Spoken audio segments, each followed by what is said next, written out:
7 o'clock. That clock's slow. So everybody please stand for the Pledge of Allegiance. I pledge allegiance to the flag of the United States of America and to the republic for which it stands, one nation, under God, indivisible, with liberty and justice for all. I would like to welcome everybody to our January regular Board of Education meeting. We have a quorum. We did the Pledge of Allegiance. Jerry, do you want to do an introduction? Sure, I'd be happy to. Although it's January 22nd, Happy New Year, everybody. Good evening. With us this evening, Pat Dees, representing our administrators group. That's Martha Shoemaker in the back there, along with Linda Braley from the Federation of Classroom Teachers, Dan Spellman from our Rec and Park Committee, Brian Lynch from the RTM. Hi, Brian. I think that's it. Okay, now it's time for public comments. And because I'm a new chairperson, I have our bylaw as far as when people want to make a comment before a board meeting, and our bylaw says there's a 3-minute time limit, and it may be allowed to each speaker with a maximum of 20 minutes per meeting being allocated for any one item on the agenda.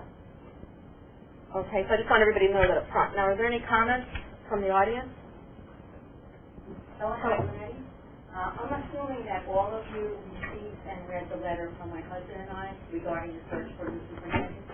I'm very concerned that the search hasn't begun yet. The board has known for at least 4 months, and I feel you have wasted 4 months by not starting this process immediately. As a resident of Waterford, I'm counting on the board to do the right thing and find a new superintendent by June 1st. Thank you. Hi, everybody. I'm Rick Feeney, lifelong resident of Waterford. Most of you know me, friends with Beverly up there, but I echo what the lady just said here. I mean, I think having a lame duck superintendent is really not a good place to be in any position, any profession, whether it's private industry, whether it's sports, whether it's public office. You want somebody who's active, committed. You just don't know. It's nothing against Mr. Blair. He's done a good job as far as I know. But I think that, a lame duck position is not something that's good for the town, not good for the kids, not good for the school system. I really think, I know why, I can guess why you guys signed the post-retirement contract. It seems like you came up with it quick, but you should have time to start a search and start trying to get a new superintendent in place by July 1st. Thank you. Thank you. Are there any other comments from the public? Yes? For those of you that don't know me, my name is Michael Levetri. Grew up in Waterford, went to Great Neck, Clark Lane, graduated from Waterford High School, played sports, coached teams for 10 years, devoted 30 years of my career to the students of Waterford as a teacher, dean of students at Waterford High School and Clark Lane Middle School. My integrity has never been questioned. First of all, I must clarify that I have no pending litigation against the Board of Education. I'm furious at how my name was used in tonight's agenda. The public reading this would believe that I had pending litigation. The truth is, I filed a complaint with the Freedom of Information Commission because I, as well as others, believe that an inappropriate executive session of this board was held on October 23rd, 2014. There are very specific guidelines for executive sessions, and I believe this session did not meet those guidelines. I believe this executive session was held to keep several retired administrators from explaining their side of the medical benefits dispute. It was disguised in the agenda as confidential attorney-client privilege memorandum. The retired administrators tried to go through the proper channels. First met with HR, then we met with superintendent and HR. When we weren't satisfied with the outcome, Mrs. Lynch, who can't be here tonight, but her husband is, a retired administrator spoke with the board chair, Mrs. McCarty, by phone, and after explaining to her the issue, Mrs. McCarty assured her that they would not make a decision until the board spoke with them. Mrs. Lynch said that the administrators would be present at the next board meeting. The superintendent called Mrs. Lynch on October 16th, and she was contacted in person, that she was the contact person for the retired administrators, and said the issue would be discussed by the Board of Education executive session on 10/13/23, and that it was confidential. The administrators were present during that regular meeting and also stayed after the executive session and could have been asked questions. A few days later, after the meeting, the superintendent called Mr. Lynch and said he told our side of the dispute and we would be getting a letter in the mail. I'm questioning why Craig Powers and Joy Subcheck were invited into the executive session. Did they provide input, testimony? I would assume they did. A one-sided trial? If they didn't, why were they invited into the executive session if it was just for attorney-client privilege memorandum? We believe the purpose of that executive session was to have a one-sided trial. If it wasn't that way, why were we kept from explaining our position? The basic foundation of due process. Why would the board not want to hear from distinguished administrators who have dedicated over 100 years of service to the children of Waterford? In closing, I will repeat, I have no pending litigation against the Waterford Board of Education. In order to discuss an FOIA complaint in executive session, which you plan to do tonight, it must be part of pending litigation, and there is none. So I'm questioning your motive for going into executive session again tonight. Thank you. Okay, is there any more public comment? Okay, now we're on to the consent agenda. We have a motion to approve the consent agenda. Is there a second? Okay. Is there any discussion or questions? Okay, I just have a question.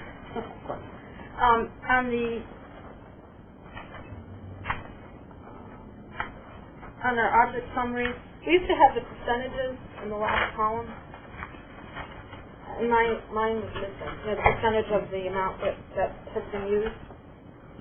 I can review that, and if we have the capability from a reporting standpoint, we can add that. I thought it was. Wasn't it? I thought it was in the monthly. No, we'll check it. Okay. So anyway. Just a question. Okay. No more. Now, all those in favor of accepting the consent agenda, please signify by saying aye. Aye. Anyone opposed? The motion carries. I think Bob wanted to add something. I'd just like to add a comment about the January financial report. Oh, sure.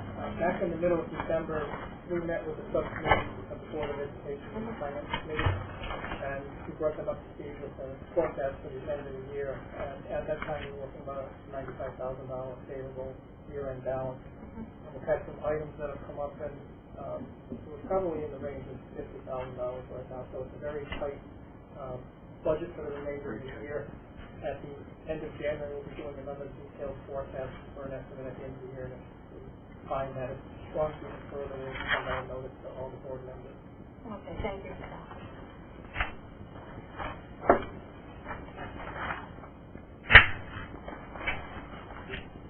Okay, reading or review of correspondence received?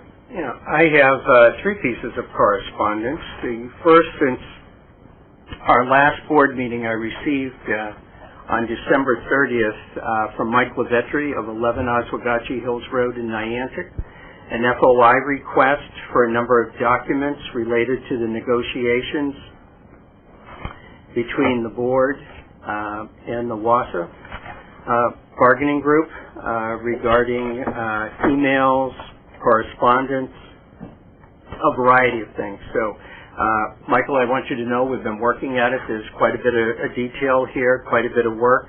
My hope is that our legal counsel will complete the review. We have sent all the documents on to her, and hopefully we'll have a response within the next couple of days. But I just wanted to call this to the board's attention. This has required a number of hours as well as legal costs, so we need to be mindful of that. The second correspondence I have, and I've placed that at your seat, is an FOI complaint, and this complaint was filed by Michael Lavetri of 11 Oswegatchie Hill Road in Niantic. And you have a copy at your seat, and this too will require some time. Kathleen and I, as well as legal counsel, will need to represent the board. And you have it on the agenda. as legal counsel has written the agenda for this evening in executive session to have this discussion. So we'll take that up later in the meeting. And the last item I have is a thank you note from Kathy Supran to the board. The board presented her a gift. Kathleen, Jody, and I, along with Craig, were in attendance at her retirement. It was a great celebration, and the postmark on the card reads West Palm Beach, Florida. So she's having a great time. So that's the correspondence that I have this evening. Thank you. And that's you. Okay, now we're on to superintendent's report. Oh, moving right along. Was there any other correspondence of any kind? I don't have any. Okay. So I sent you an email on Friday. In fact, I just forwarded you the email that Jim had sent me from the State Department of Education.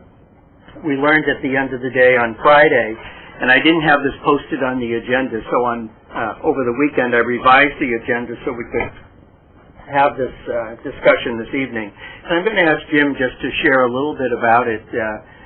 We've received a $20,000 grant for Clark Lane Middle School. If you recall, Clark Lane is one of 73 schools recognized by the state as a school of distinction out of the 1,050 schools, and only one of four. Only four schools received the grant, and Clark Lane is one of the four to receive the grant. So, Jim, if you could just kind of share a little bit about the grant. Sure. So, we found out about the grant last April when Jerry and I went to the school distinction breakfast, and we presented various aspects of our school. And at that time, I found out about the grant. I talked to Jerry and I talked to Craig about it, and he certainly encouraged me to write it up. We brought all our curriculum leaders together and listened more, and we really analyzed one of our best practices, which is literacy, deeply involving kids in literacy at different levels to really create meaning out of content. That is our best practice, and we wrote up a grant to share that with the Alliance of schools that are identified as poor performing schools, and we're going to share that at a conference this fall that the state is going to create. We're also going to bring in a speaker and some resources, and so we wrote this up with high hopes, and time is ticking by, and all of a sudden on Friday we got the word that we were awarded the grant. We brought our whole team together today, spent the day doing some planning with the timeline and action steps, and we were really excited and really honored. It's a well-deserved honor. Great. Congratulations. Thank you. Also wanted to call to your attention, because the board took action on this international trip a year ago. We have only 11 students at this time that are going to participate in this trip. So we're going to combine with two other high schools, Woodstock Academy and Bolton High School here in Connecticut. And with this itinerary, it will extend it one additional day to that Monday, April 20th. So I just wanted to call it to your attention that I've gone ahead and given the green light to partner up with these other two schools so that our students would get to experience it. And quite frankly, I think Mr. Ash is rather excited about the change in itinerary, a little bit more depth in Spain and a better connection to the curriculum. So I just wanted you to be aware of that. Also, this Tuesday, CABE will be sponsoring a legislative breakfast just up the road here at Fitch High School in Groton at 8 a.m., and certainly any board member is invited to attend. I just wanted to give a couple of introductory comments related to the budget, the upcoming budget. Our hope is tomorrow afternoon we'll have a delivery of the budget, the FY16 budget, and I thought if I just took a couple of minutes just to set a context that I think will give you a frame for the review of this financial plan. As we went about as an administrative team to develop this budget, we really had one constant theme, and that was really keeping in sight what matters most. And the guidelines that you provided to us through the assumptions, through your priorities, and your needs, hopefully you'll see those alive and well. And take some time with the executive summary, because that's really the synopsis of the budget. The other thing that we used as a lens was the work of the Long Range Fiscal Planning Committee. Brian, I think that's the title of it. It's a very long, I was just trying to recall what we called ourselves. And the guideline from that work was really on both sides, town and board, that we would really be working on a level funding budget, that would be looking at being able to provide the same level of service in FY16 that we're providing this year in FY15. One of the things that we did as a team is we went beyond that. We really applied, rather than just that rollover, is really if there were any financial efficiencies that we could apply to transportation, to energy, you name it, whatever, we applied it. So when we have our first workshop on February 5th, we'll have an opportunity to really go into greater depth and greater detail. The other thing that the the Long-Range Planning Committee set as a guideline is do your very best to come in at 2% or less. And so I can tell you that was a struggle and that was a strain. But I also want you to know that we were really driven by three principles. One was around excellence, that we have a strong commitment to excellence. The other piece is that when you're dealing with challenging financial times, don't forget about innovation. That's still an important part of a learning organization. And then also to practice fiscal restraint. And so that's what really drove us as we developed this budget. And we also wanted to be sure that it really supported a very high level of the highest caliber of teaching, innovation, and also supporting professional development. We wanted to maintain our class sizes. We also wanted to keep our core programs in place, make sure we have the breadth of extracurricular programming that we provide here in Waterford. So that really pushed us. There are many drivers. There's no one that can get away from the significant rate increase in electricity, and for us that will be significant. But there's also many containment components of this budget. The work that we've done through negotiations around health insurance, you will see that that's really had a positive effect 3 years in a row. And I think that's really a testimony to the work that we've been doing in that area.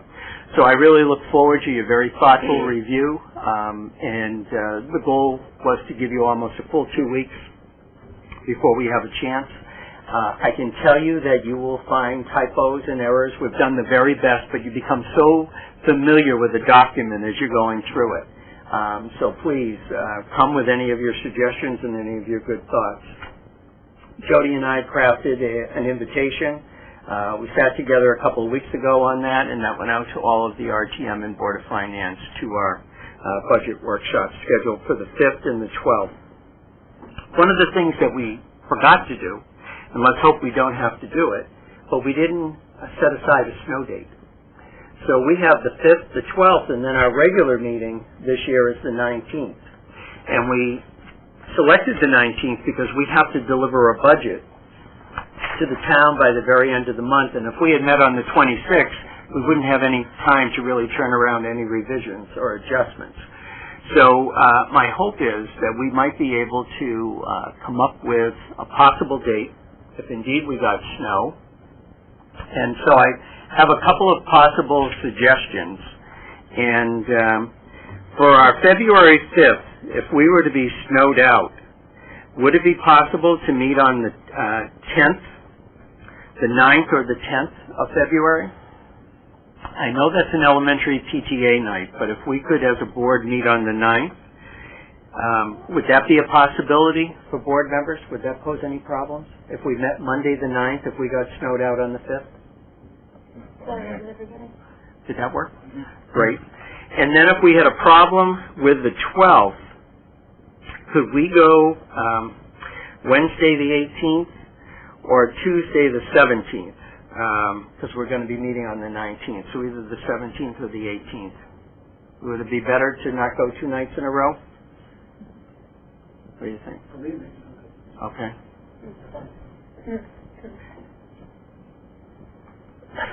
Okay, so you want to go with Wednesday the 18th? Want to try that? And let's hope we don't even have to use these 2 dates. That's great. Thank you. That's all I have tonight.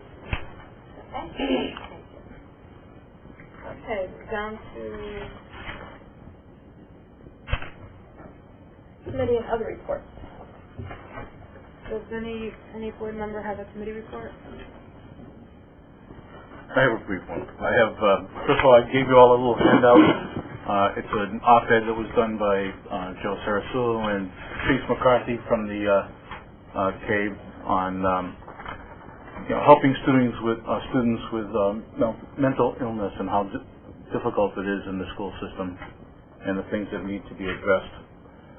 And the only other comment I have is I believe that Day on the Hill is March 15th. But I haven't actually got a pamphlet on that yet, so I can send out an email when I get that, but I believe it's March 15th.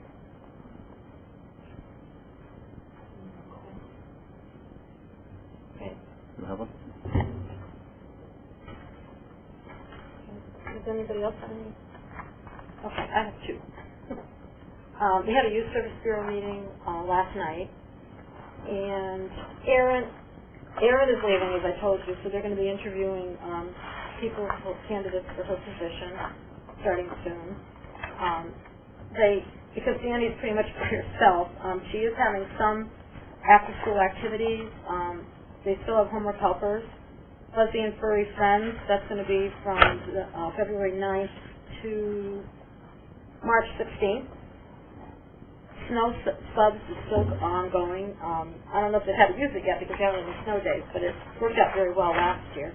And Jimmet is co-sponsored by the Waterford Sports Council and Youth Services, and it's on Friday, January 30th, and Friday, February 27th, and it's from 9:30 to 11.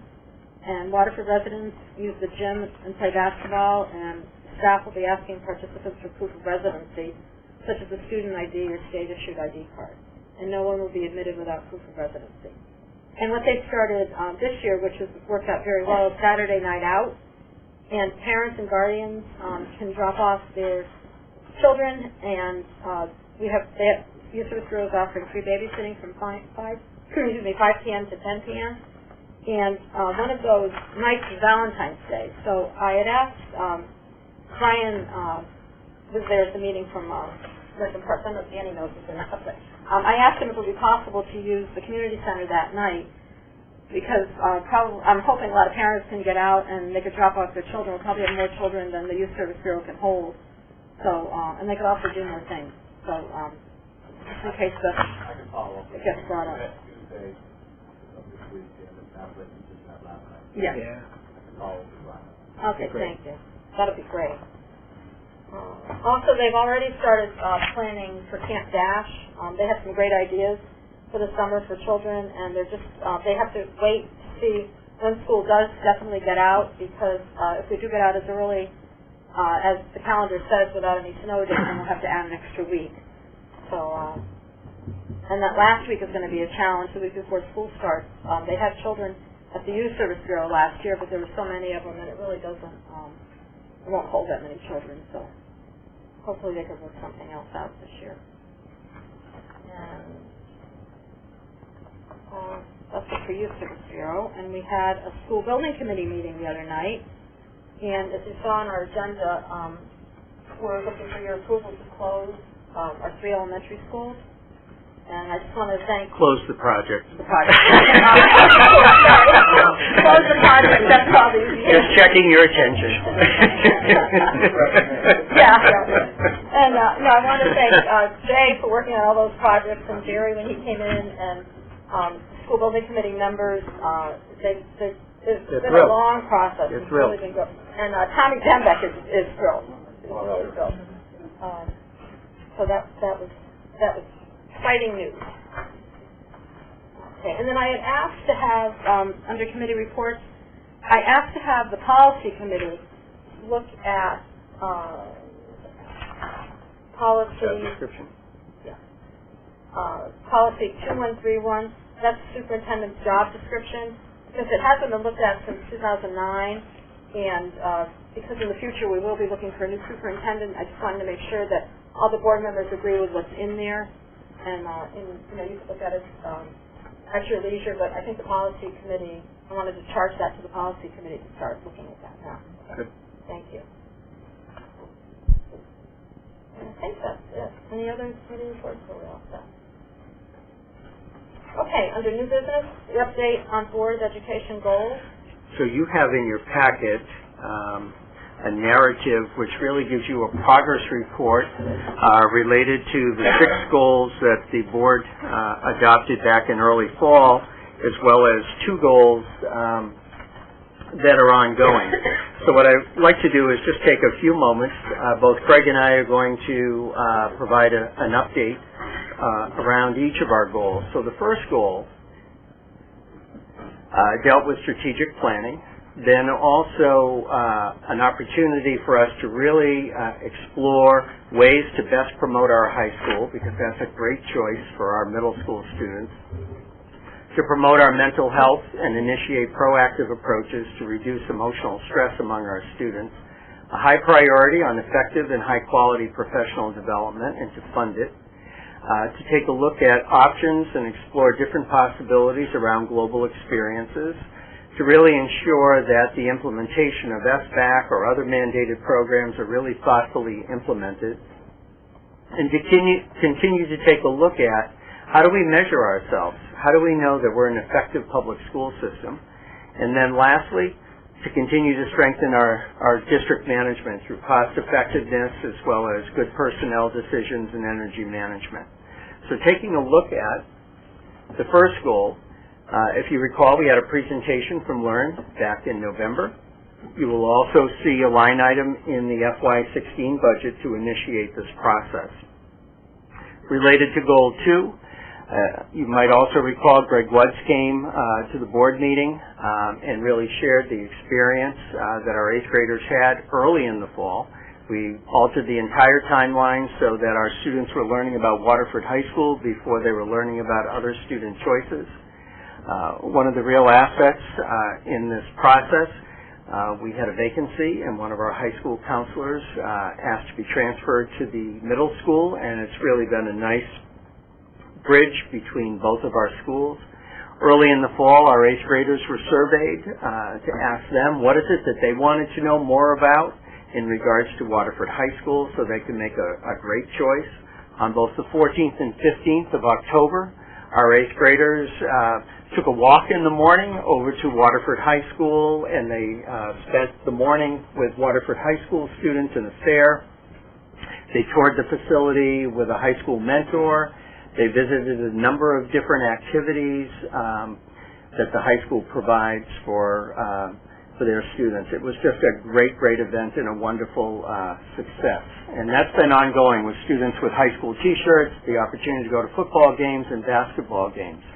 We also moved the parent program from the spring into the early fall.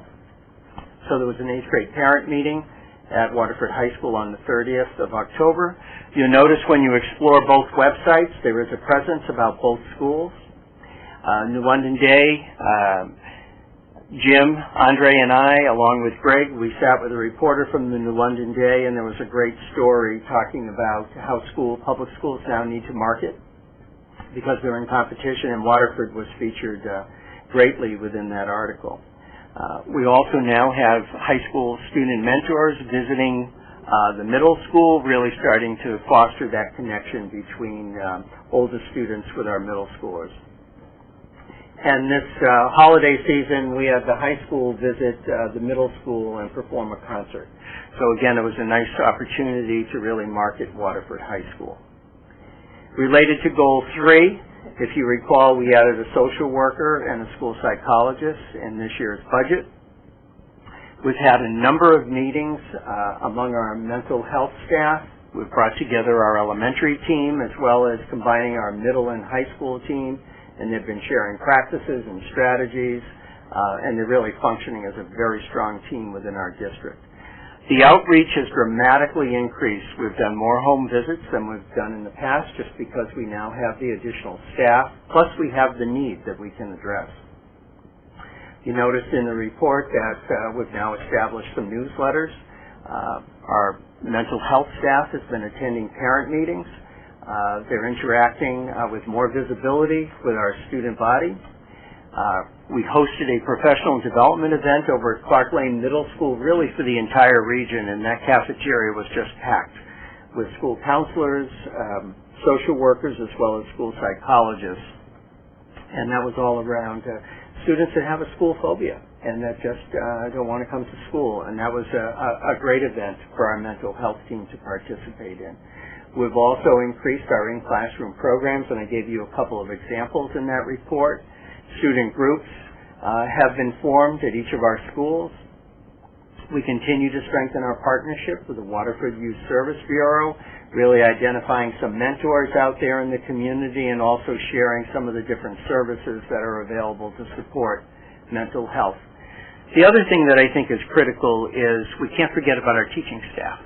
And so I gave you a couple of examples of some of the work that's going on around that, whether it be reading professional articles, meeting in small groups to talk, or whether it be some different kind of interest activities for our staff. Craig is going to address goals 4, 5, and 6. So with respect to the professional development, from an elementary perspective, we have completed an initial sort of training or 3-week workshop to our elementary faculty. This has been a multi-year initiative, and it will be ongoing in the sense that once there's a general understanding, we'll go deeper into some strategies in upcoming years. We have engaged in initial training with a writer's workshop approach and have basically provided some professional development to about a third of our teachers, and so this will be a multi-year phase in as well. We have continued to provide opportunities in a flipped classroom model, primarily for our secondary teachers, but not exclusively. And this is a way to really enhance students' homework time and really provide for more on-class time. And this is the 3rd year that we have been engaged in that. We have, obviously with Regional PD, we continue to partner with 16 other communities to provide PD on the November and March day regionally to get our teachers talking with like teachers around the area in a multitude of areas, and I'll be in a month showing you kind of what we're doing for March. From a professional learning community, teachers meet weekly, and their focus really for that time is how to best implement the curricular areas. So they're really going deep into the content areas. With our principals, we continue the instructional round process of how can we continually enhance the craft of teaching. And this year the big shift was, instead of doing a vertical articulation where every team goes to every school, we decided to go a little more internal, and the principals are facilitating internal instructional rounds with their own faculty going into similar classrooms. So at the elementary level, it might be a K-1 focus, and a 2, 3, or 4, 5. In the secondary, it might be a content area focus. And again, it's really how can we have our colleagues help each other to enhance what we're doing. With our coaches, both literacy and math, they've been supporting teachers on a daily basis, which has been a tremendous benefit, as well as facilitating some monthly PLC discussions at the elementary level. One of our problems in the past was how do you get to use our 1 hour after school time very efficiently, and by having the entire faculty try to drive to a different school, the distance between Great Neck and Quaker Hill probably eating up half that time. We now have the coaches come to the school, the 3 coaches from the different buildings, and provide workshops and sort of engage them in some monthly meetings at the school level. So it's been a better use of time. I think teachers are finding it much more productive. And we also, because we have new coaches, we want to give them the proper professional development, and so we are supporting them with some consultant support to keep their own learning growing. So On professional development, there's a lot going on, but that is, of course, the key to our organization. With the goal number 5, about looking for potential options to expand world language opportunities, that's a work in progress. I do not have much to report. We have been working with principals on trying to see how things may fit, and that's just an ongoing initiative at this time. With respect to how we can smoothly, sanely implement the Common Core and SBAC assessments, we have begun. So even though this is the first year of the SBAC assessment and validating the Common Core curriculum, this is not the first year we've been working on this. We've been working on this since 2011-12 school year. As you recall, we really were updating our math and language arts curriculum as actually revised. We have complemented our curriculum in the area of social studies, and that's a continuing process. We have also had the opportunity to do a full pilot of the SBAC assessment last year, so I think our teachers have a good understanding of how this new assessment works, and I think our children also have a new understanding of how to take an assessment online. And it was also provided us the opportunity to make sure that all the technological kinks are worked out by lessons learned. We needed to make sure that each elementary school had an additional lab for testing, so that it was at least obtrusive to the instructional day as possible, and we used mobile labs to do that. We also found at the middle school it would be beneficial to have 3 labs, one for each grade level, and through the great work of Jim, Ed, and Jay, thinking about how can we do more with our existing materials, they were able to power up kind of older computers. Jay had that as a major summer project. I can give Mike some credit. You bet your life.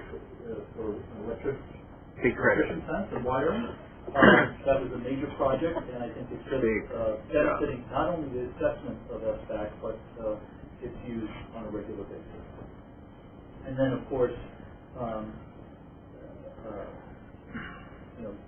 we will see how the results will come out this spring, and we will then learn kind of how they're being assessed and how we can use that information. So that will be sort of new learning coming forward. So ongoing work. Why don't you take that one? Okay. Yeah, you can. With respect to how we measure the effectiveness of the district, this has been something that we've been wrestling with for many years here, and I think the best way is internal measures, and so we continue to define sort of the benchmark assessments tied to our curriculum. So when you hear us speaking about units of study with language arts, or a good pacing guide in the sense of the math curriculum, and then along the way having key benchmark assessments, that's our way to see how we're doing with the district. And those are being worked on, and I think that's probably a great tool in addition to maybe some external measures that we'll get through the state assessment. And the last goal that the board adopted really relates to continuing to take a look at our efficiencies, being cost effective. You will get to see within the budget the ongoing work related to that. So we talked about a year ago perhaps a partnership with Avery Point.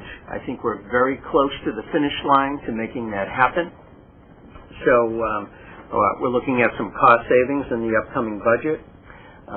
Certainly as a school building committee, we started a pretty in-depth exploration of adding solar energy to the high school, but you may have read in the newspaper after we had a conversation with the Board of Finance, I would say politely it was dead on arrival.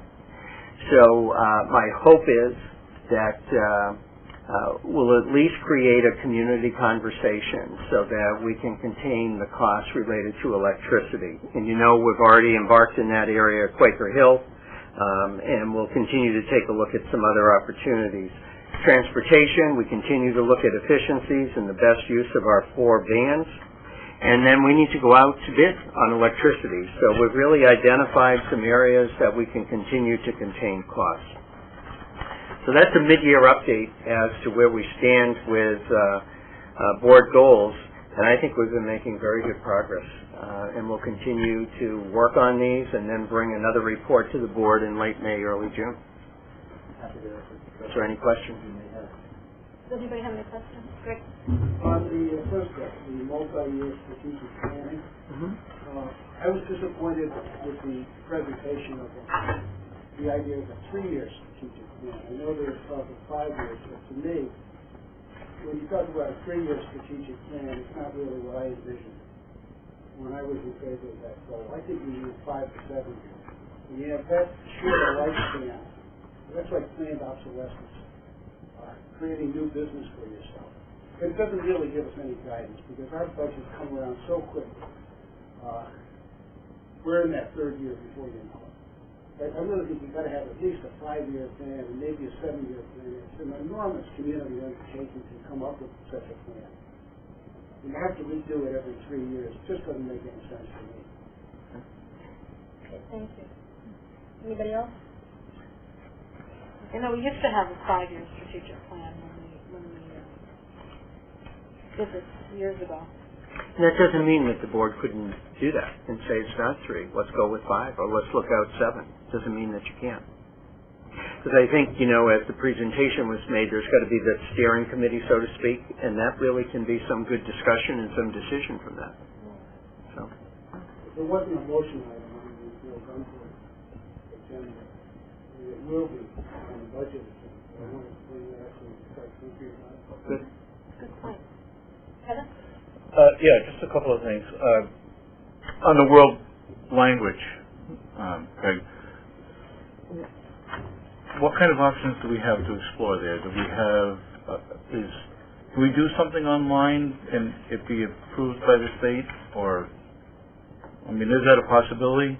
When you say opportunities, you know, one of the things that we had explored at the middle school level was let's look carefully at unified art rotation, and are there opportunities for you to build in additional choices for students at the elementary level? You probably read in the paper, you know, what Preston is doing with sort of an after-school presence. You mentioned technology to supplement. That could be a possibility. At the preschool level, it would really be, again, if we were going to use technology, it would have to be more of our virtual high school, which would be accredited approved. So that gets a little formalized. So I'm just trying to crisply answer your question. From a K-8 perspective, I think we have a little more latitude. From a high school perspective, it really has to be improved course. So there could be possibilities, and then we're in the exploration mode, so I don't have too much more to say, and this is the direction that we're recommending. But it is being actively explored. And then, just a couple other comments. I mean, obviously we've already, we've seen savings in, savings in transportation because of the buses that we use for special ed needs. The vans, I should say. And that has been really kind of a tremendous savings for us. I guess my whole thing with the solar, so is it just a dead issue completely, or is it something we could bring back? It's dead from a school construction aspect, in that we would need to file a new phase with the state so that we would be eligible for 34%, or 32.4% reimbursement. So I think it's, maybe I'm speaking out of line, maybe I shouldn't say it, but I think it's being a little short-sighted. And, not looking at the overall benefits that could be realized from solar. Not just for now, but what the savings in income, in a sense, that it could generate in years in the future. So it's unfortunate that they didn't take a little harder look at that. That's all. I agree with you on the solar. And where we plan on putting the solar panels was in the where the pool, the auditorium, and the gymnasium are, and that's the area where the community uses the pool the most and where it generates the most, electricity and everything. So with the solar, we probably could save quite a bit of money. But unfortunately, it didn't go through. But the town, I think, is looking at some other options. Yeah, we hope that we've stimulated a conversation. Thank you. That concludes the update on the goals. I just have a couple comments. I was happy to see that you added another computer lab at Park Lane for the SBAC test. And also, do you feel that the elementary school students are capable of doing the SBAC test on the computers? So, that was a question that we were all sort of thinking. The SBAC testing starts in third grade. And could they do it? Last year we had all of our third, fourth, and fifth graders do the pilot, and they were able to do it. It does mean that maybe we should sharpen our experience when the children go to the computer lab, and we have now a tech coordinator to really help us with those great instructional lessons, because right now our present model in the past was really our paraprofessionals sort of doing lessons, and they do a tremendous job. But I just think, enhancing the rigor and really looking at the testing and making those links to the grade level curriculum will be an enhancement. That's good. May I say something? Yeah. Even though I'm a little bit late, and I apologize to everyone as was coming from a training session and it was mandatory, so I was not permitted to leave. But thank you. I'd just like you to know that, and the superintendent and I spoke about this. I've introduced some legislation to look at testing, and particularly in the 11th grade. So it kind of goes along with this, and just to let everyone know that this district is so far out ahead of so many districts on so many of these goals, particularly the goal with the mental health issues. And I was so pleased as I went through this to see all that has occurred here in the last few months. So it's just really a compliment on how advanced these goals have really, and how much shape they've taken in the last few months. But just so everyone knows, that this is going to be a hot topic, looking at the amount of testing. And again, Waterford seems to be pretty much out in front of many of the districts in a lot of the areas of the Common Core. So just to make that, I hope it didn't go off topic too much. No, that's what you're discussing. The mental health aspect too, I think we're ahead of the curve too, because we also work with the Youth Service Bureau. Nice partnership. And it's very nice because, and they help out a lot. They still have a big demand for counseling. And then just my last question, Kate, when we have like flipped classrooms and writers' workshops and the different programs we have, do we send explanations home to the parents on exactly what these programs are?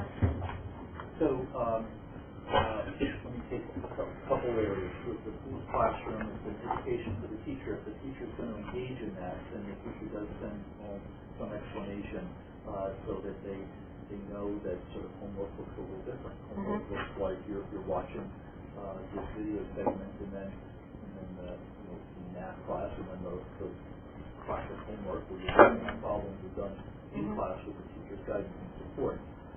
When it comes to doing workshops, when we are starting to make a change with report cards, we will certainly then communicate. We just finished our last training of teachers in December, so they have to kind of learn it, internalize it first, and then as we make big changes moving forward, we would certainly if those communications happen. I think you've had presentations at your PTO meetings as well.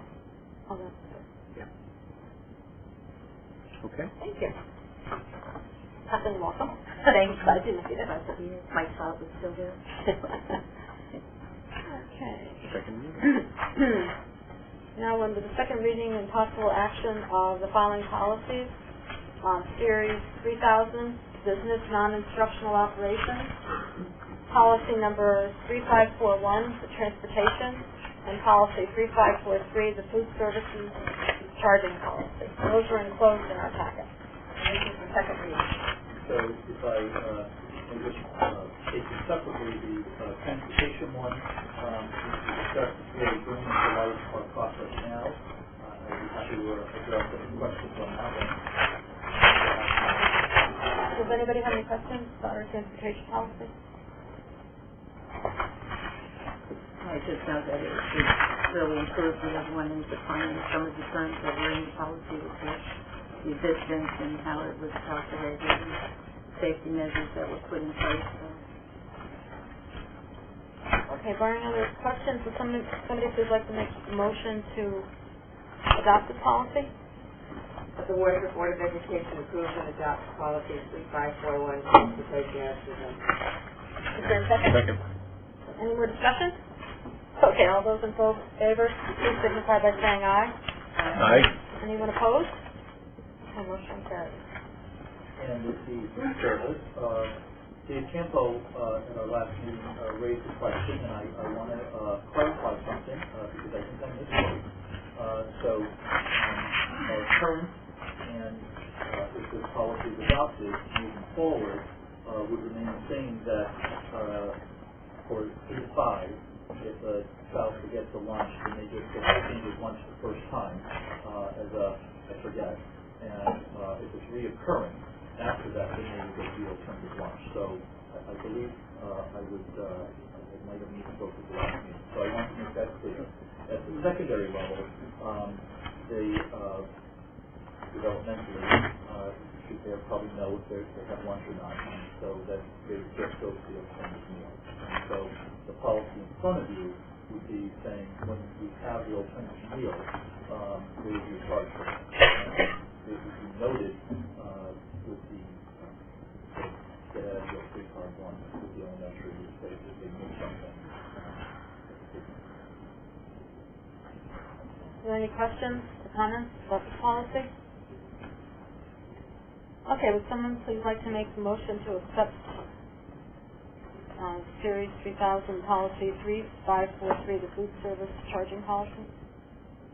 That the Waterford Board of Education approves and adopts policy 3543, food service charging policy as presented.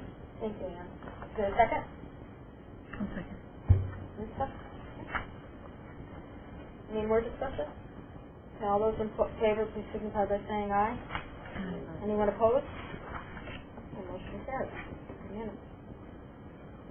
Okay, now the good part. Did you want to handle all three together, or do you I think you need to approve them separately, Okay. to accept them. Okay, is there someone who'd like to make a motion to accept the Quaker Hill Elementary School construction state project number 152-0099 as complete? I'll make that motion. Kathleen? Is there a second? Second. If I could just add to this, the school building committee on Tuesday accepted each project and recommended that we move them forward. This will now permit Waterford to apply for full reimbursement of the project. Money we've been waiting for. Okay, any discussion? Okay, all those in favor, please signify by saying aye. Aye. Anyone opposed? The motion carries. Okay, would someone like to make a motion to accept the Oswegatchie Elementary School construction project, state project number 152-0100N as complete? Lisa? Is there a second? Second. Okay. All those in favor, please signify by saying aye. Aye. Anyone opposed? Motion carries. The last one, acceptance of Great Neck Elementary School construction, state project number 0101N as complete. I'll make a motion that the Waterford Board of Ed accepts the Great Neck Elementary School Construction State Project 152-0101N as complete. Is there a second? Okay. All those in favor, please signify by saying aye. Aye. Anyone opposed? Motion carried. Okay, there was an enclosure about the board appointment of representatives for 2016. We have the draft. Now, I don't know if you want to table this until the next meeting. Because Kathleen, I wasn't sure what assignments you wanted or what committee. Feel free. So wherever you see Kathleen's name, if anybody would like to fill in for her. When does MetroCast meet? The MetroCast meets every other month. It's not, What day is it? it's usually on a Wednesday. And in the evening? It is. Okay. If it comes to that. 5:30? Right. 5:30.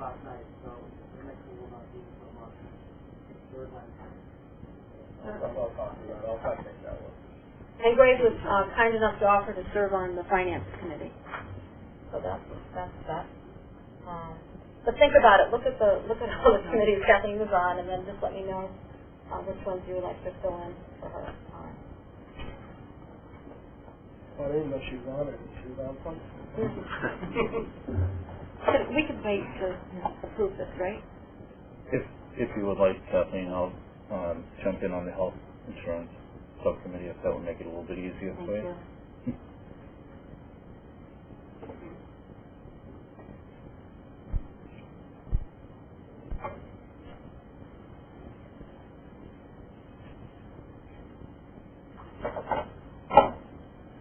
Anybody else?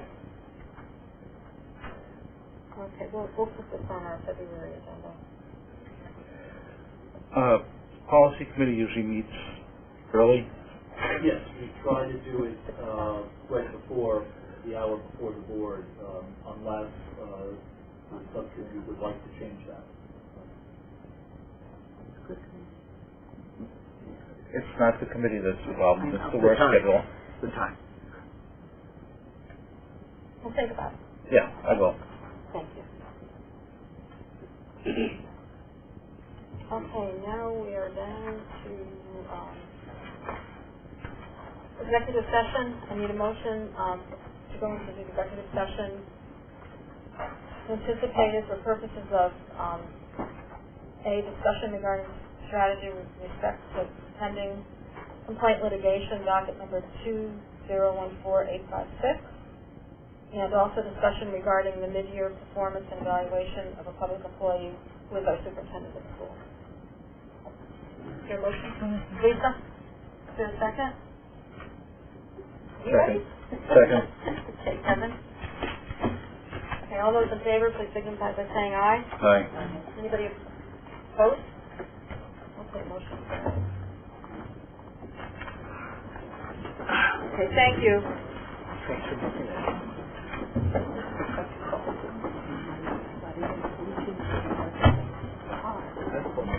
Oh, gee.